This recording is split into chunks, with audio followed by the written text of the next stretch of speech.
आज ही Doubtnut app download करें। Doubtnut पर होगा अब आपके सभी मैथ्स, केमिस्ट्री, फिजिक्स और बायोलॉजी डाउट्स का सफाया। बस अपने क्वेश्चन की फोटो खींचो, उसे क्रॉप करो और तुरंत वीडियो सोल्यूशन पाओ। Download now. इस वीडियो में हम लोग देखेंगे कि कैसे हम लोग सीरीज ग्रुपिंग करते हैं सेल्स का। मतलब कि इसमें आपको बहुत सारे सेल्स दिए हुए रहेंगे और उनका कनेक्शन कुछ ऐसा होगा। ये हमारा एक सीरीज ग्रुपिंग का मैं एग्जांपल आपको देके बता रहा हूँ। ये हमारी एक सेल है इंटरनल जिसकी रेसिस्टेंस है। ये एक रियल सोर्स को रिप्रेजेंट कर रहा है। आपको पता है कि जो भी रियल सेल होती है उसकी कुछ इंटरनल रेसिस्टेंस भी होती है। तो यहाँ पे वही सिचुएशन है। ये एक सेल है जिसकी ईएमएफ E1 है और इसकी इंटरनल रेसिस्टेंस R1 है।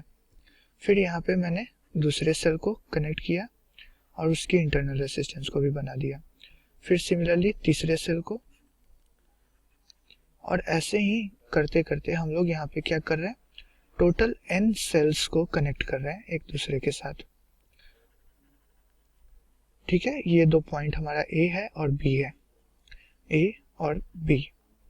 ये जो हमारा सेल है ये nth सेल है और इसकी ईएमएफ को मैंने En नाम दिया है और इसकी इंटरनल रेसिस्टेंस को Rn नाम दिया है। ये हमारा E2 हो गया, इंटरनल रेसिस्टेंस R2। ये E3 इंटरनल रेसिस्टेंस, ये इंटरनल रेसिस्टेंस R3 हो जाएगा। तो ये हमारा यहाँ पे सिचुएशन है।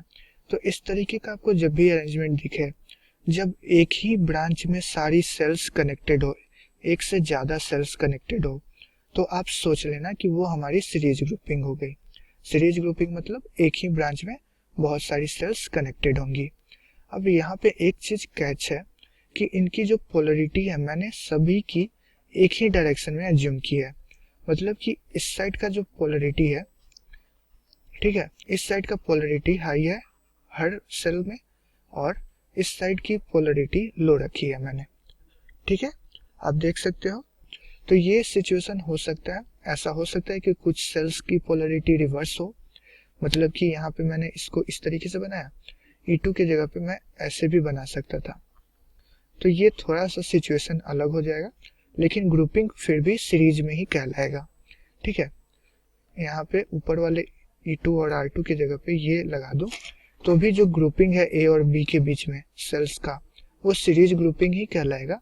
बस ये उसके साथ जुड़ जाएगा एक चीज कि एक सेल की ईएमएफ रिवर्स पोलरिटी से कनेक्ट की गई है, ये स्टेटमेंट जुड़ जाएगा।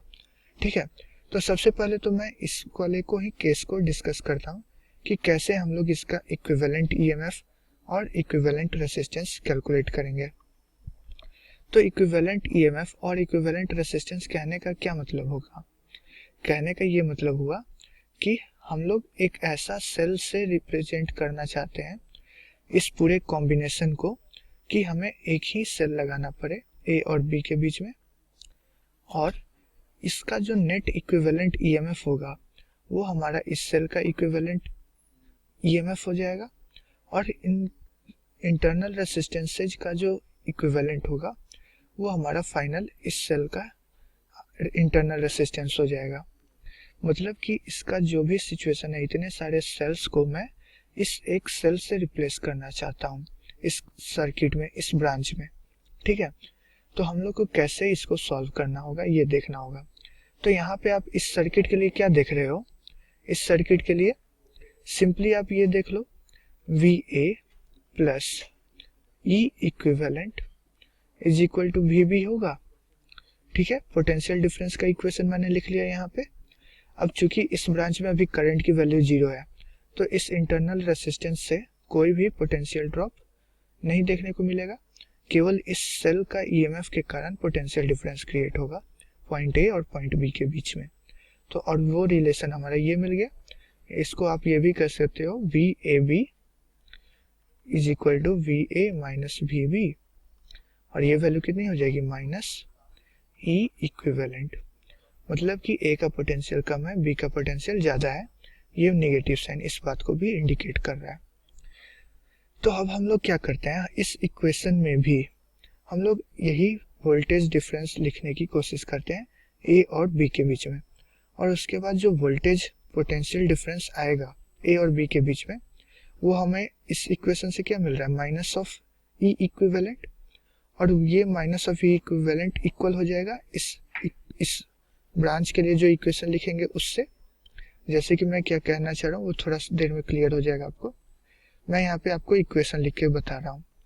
यहाँ पे आपको क्या देखने को मिल रहा है, इस पूरे ब्रांच में करंट की वैल्यू फिलहाल 0 है, ठीक है। तो हम लोग क्या देखेंगे, अच्छा करंट की वैल्यू 0 क्यों है, क्योंकि ये सर्किट अभी ओपन है।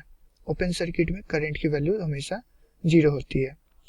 तो अब आप क्या देखोगे कि ए से ज़्यादा पोटेंशियल है इस पॉइंट का, कितना से, E1 से। फिर इस पॉइंट का पोटेंशियल से ज़्यादा पोटेंशियल है इस पॉइंट का, कितना से, E2 से।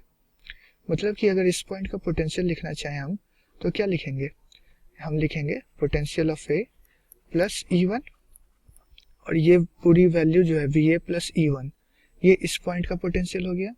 फिर इस पॉइंट के पोटेंशियल से E2 पोटेंशियल ज़्यादा है इस पॉइंट का पोटेंशियल, तो इस पॉइंट का पोटेंशियल क्या हो जाएगा, प्लस E2, मतलब कि VA plus E1 plus E2 जो है वो इस पॉइंट का पोटेंशियल हो जाएगा।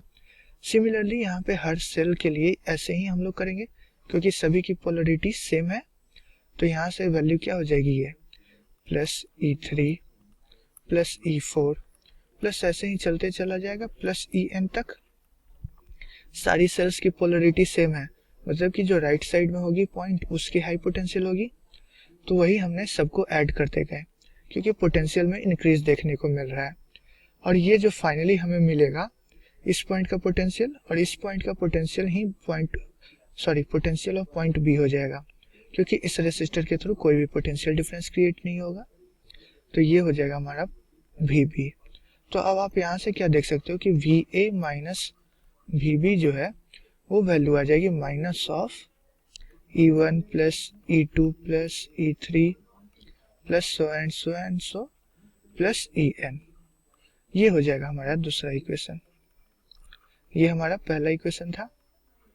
अब इन दोनों इक्वेशन को आप कंपेयर करो, तो ये जो LHS है VA माइनस VB सेम ही है, तो RHS भी सेम होगा।